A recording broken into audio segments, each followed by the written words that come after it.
दोस्तों YouTube channel take guru Gautam प्रसाद में आपका हार्दिक स्वागत है।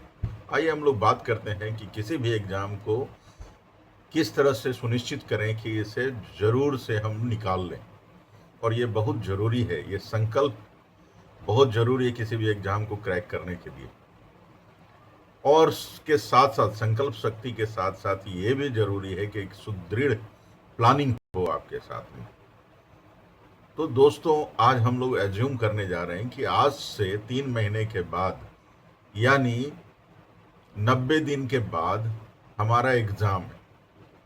किसी भी चीज़ का एग्ज़ाम है। ये क्लरिकल ग्रेड का एग्ज़ाम हो सकता है, ये प्रोबेशनरी ऑफिसर्स का एग्ज़ाम हो सकता है, या ये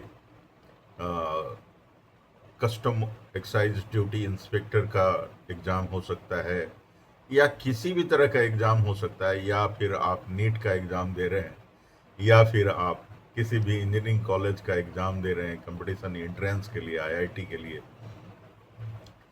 या किसी भी प्रकार का एग्ज़ाम दे रहे हैं। तो इसमें ज़रूरी है कि आप एक निश्चित प्लानिंग से आगे बढ़ें। बिना प्लानिंग के, बिना तैयारी के अगर आप एग्ज़ाम दे रहे हैं, then you are wasting your valuable time. उसका रिजल्ट नेगेटिव होने जा रहा है। और कुछ लोग ये कहते हैं कि हम देखने के लिए दे रहे हैं इस बार किस प्रकार का क्वेश्चन आता है। आज के ज़माने में दोस्त, अगर तुम देखने के लिए जा रहे हो कि किस प्रकार का क्वेश्चन आता है, देन आपके जैसा बेवकूफ़ आदमी नहीं है कोई। क्योंकि आज इंफॉर्मेशन का ज़माना है और इंफॉर्मेशन इतनी आसानी से अवेलेबल है, आपके पाम टॉप पे, डेस्कटॉप पे, आप कहीं भी हो, आप उसे निकाल सकते हो। तो महज कुछ सर्चेज की बात है, आपके समक्ष होगा सारा क्वेश्चन पेपर। और क्वेश्चन पेपर अगर एक बार मिल गया तो आपको पैटर्न पता चल जाएगा। अब आती है सिलेबस कवर करने की।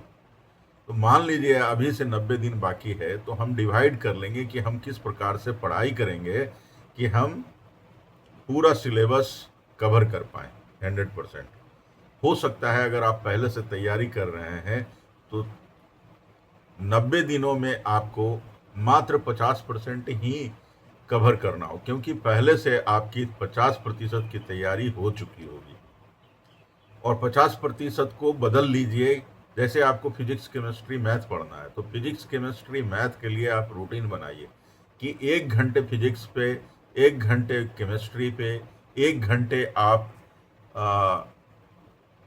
मैथ्स पे स्पेंड करेंगे। और इस प्रकार से सिस्टमेटिक ढंग से एवरीडे तीनों सब्जेक्ट स्टडी करेंगे। ऐसा नहीं होना चाहिए कि आपने एक सप्ताह फिजिक्स पढ़ लिया, एक सप्ताह केमिस्ट्री पढ़ लिया। इससे आप you will land nowhere, because जब तक आप फिजिक्स कंप्लीट करेंगे, देखेंगे कि केमिस्ट्री का पार्ट आप भूल चुके हैं।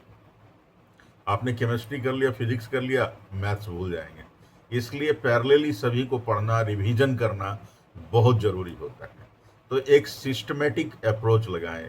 कितने घंटे आप तैयार हैं एक दिन में पढ़ाई करने के लिए, ये पहले स्क्रिबल डाउन करें, नोट डाउन करें और रूटीन के फॉर्म में लिखें कि आप अगर नाश्ता पानी करके मान लीजिए 9 बजे पढ़ने के लिए बैठते हैं, तो 9 बजे से 12 बजे तक आप फिजिक्स पढ़ेंगे। फिजिक्स में कौन सा चैप्टर पढ़ेंगे, आज कौन सा पढ़ना है, कल कौन सा पढ़ना है, परसों कौन सा, कम से कम 3 दिन का क्लैरिटी आपके पास रहना चाहिए। उसी प्रकार से केमिस्ट्री में कौन सा चैप्टर पढ़ेंगे आज, कल और परसों, ये क्लैरिटी भी आपके दिमाग में होना चाहिए। और मैथमेटिक्स में भी इसी प्रकार की क्लैरिटी होना चाहिए। दैट इज नीडलेस टू से, but I am mentioning it. और इस प्रकार से अगर आप बढ़ते जाएंगे तो आपको महसूस होगा कि हमें किस लेवल की तैयारी करनी है और हम किस लेवल पे हैं। ये गैप अगर आपको पता चल जाएगा तो आप बेटर अपने आप को एडजस्ट कर सकते हैं, बता सकते हैं कि हम कहाँ स्टैंड करते हैं। और वो अगर स्टैंड जहाँ करते हैं आप, ये पता चल जाएगा आपको, तो आपको कितना और एफर्ट लगाना है ये आपको महसूस हो जाएगा। और ये जो कड़ी है, ये महसूस होने वाला सेल्फ रियलाइजेशन जिसको बोलते हैं, जिस दिन आपको सेल्फ रियलाइज हो जाएगा, उस दिन से आप किसी के कहने की आवश्यकता नहीं होगी। न माँ बाप के, न भाई के, न किसी के दोस्त के, किसी भी को भी कहने की आवश्यकता नहीं होगी। आप सेल्फ मोटिवेटेड हो जाएंगे, आप खुद ब खुद मेहनत करने लग जाएंगे और आगे बढ़ने लग जाएंगे और आपका सफलता निश्चित हो जाएगा। तो दोस्तों, अगर आपको ये बातें अच्छी लगी है तो आप चैनल को सब्सक्राइब कीजिए, वीडियो को लाइक कीजिए और कमेंट करके बताइए कि सफलता सुनिश्चित करने की क्या तरीके आपके मन में आती है। आप बताइए कि सफलता को सुनिश्चित करने के लिए आपको कहाँ कठिनाई आ रही है, ये बताइए। मैं कोशिश करूंगा कि आपका प्रश्न का जवाब जल्दी से जल्दी दे दूं। धन्यवाद दोस्तों। Stay tuned with tech guru Gautam Prasad. Thank you so much. जय हिंद।